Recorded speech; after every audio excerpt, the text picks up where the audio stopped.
Hey, everybody, and welcome to a brand new series. Hopefully, this one will go as well as the new interview series. You guys seem to be liking those pretty much, so we'll be continuing those. I have several more already filmed and ready to release, but I'm going to make you wait. I'm going to put them out over a series of a couple of weeks, months, whatever.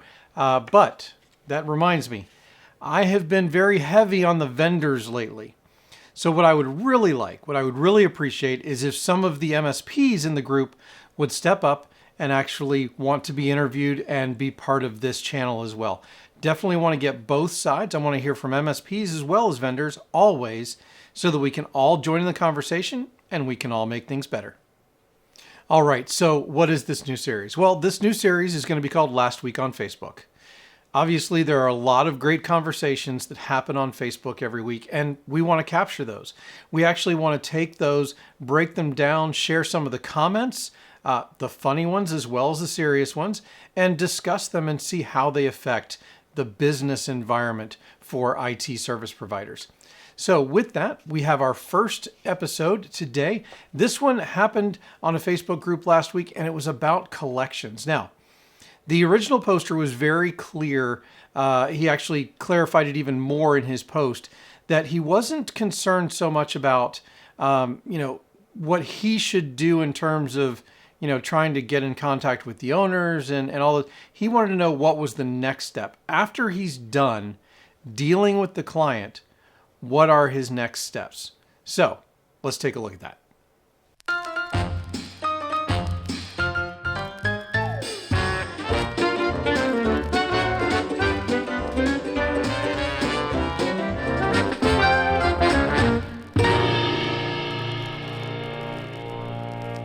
Hey guys, and I feel like I, probably don't need to remind you, but just in case you haven't done all the YouTube things, make sure you subscribe to the channel, click the, like button, ring that notification bell to make sure that you get notified of new videos when I post them.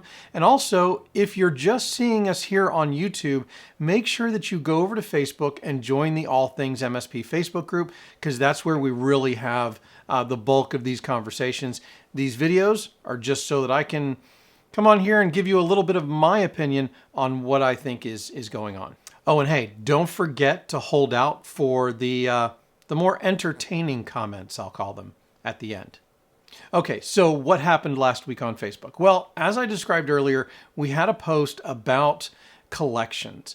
And basically the story behind this is the MSP had fired a client, and while they were waiting for the new IT person to take over, they were actually continuing to do their backups, which I think is what you should do. I mean, this is a peaceful transition, right? But what happened was the new IT person didn't notify them that the new backup system was in place and everything was running properly in order for them to stop billing on their side. So they continued to run their backup as normal, and so they sent a bill, as we all would.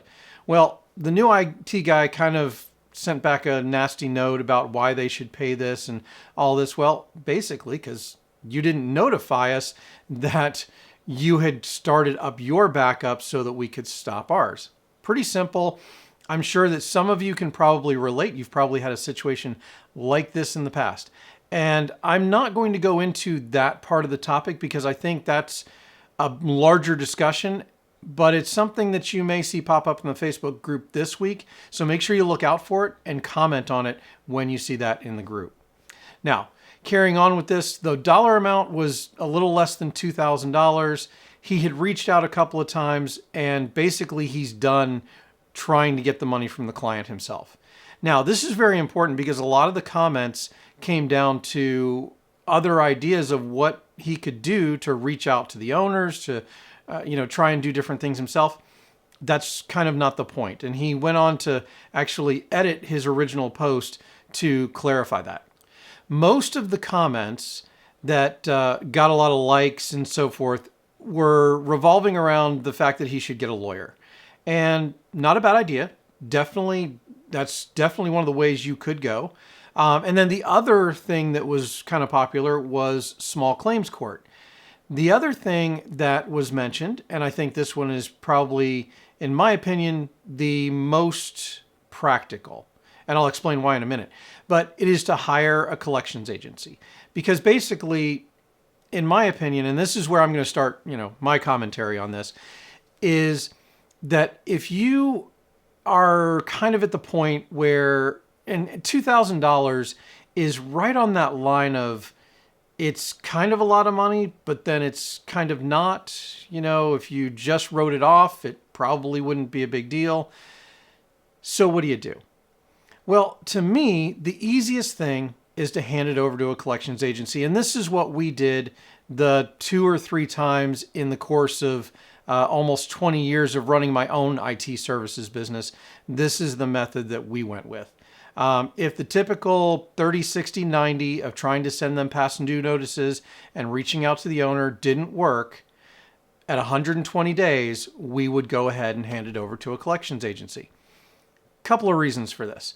Number one, it is almost no harder than writing it off. So, and technically you can write it off and then hand it over to the collection agency. If you get paid back, you just show it as income again. Now, the way your accounting works may vary, so make sure you check with your accountant on that. That's how mine worked. Now, the other benefit to me for using a collections agency is a little bit, and I'm sorry to say, a little bit of personal satisfaction, because you are going to be annoying them. It's not going to be something that's fun for them. Sending them to collections is obviously not something that they want, and hopefully they'll just pay you. If not, you'll get the personal satisfaction of knowing that, you annoyed them probably as much as they annoyed you.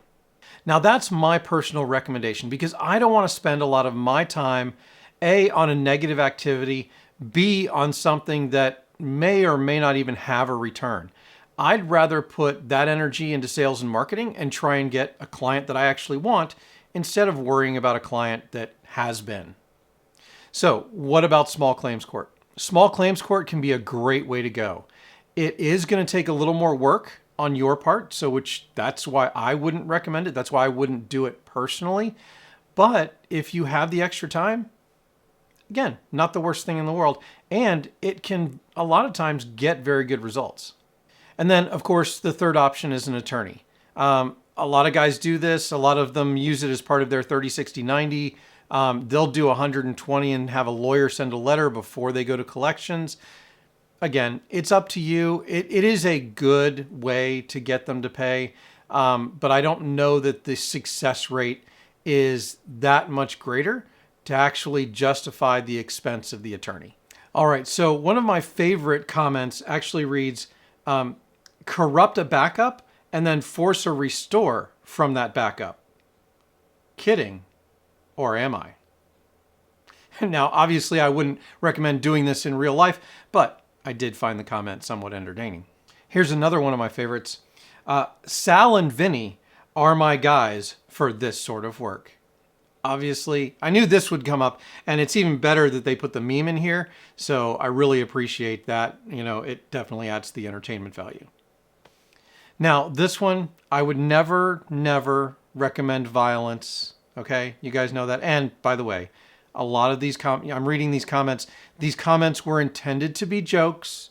They were not actually meant to be serious. This one says, time to vandalize some shit. All right. And lastly, this one, this guy knows he's self-aware, right? This is why I can never be an MSP. I would put those backups on the dark web.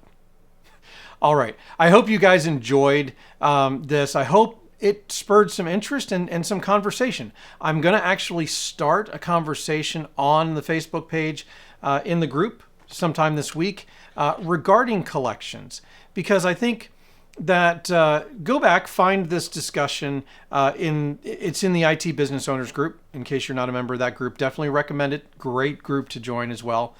But find that. You'll get a lot of good commentary on the stuff that we covered today. What I think I'm going to do in the Facebook group this week is I think I want to talk about, okay, what are some of those things that you do during that 30, 60, 90, maybe even 120 day period to make sure that you're not letting your receivables get too far out, and make sure that you have a process for doing so. for making sure that you are doing everything you can, and that at the prescribed time, every time, you're handing it off to a professional who can actually take care of that collection for you. Until next time, make sure that if you like this video, go ahead and hit that like button. Make sure you subscribe and ring that notification bell to be notified when we post new videos. And make sure that you're always learning and that you make today amazing. Today will never happen again, so make the most of it. Until next time, have a great day. I will see you in the next video.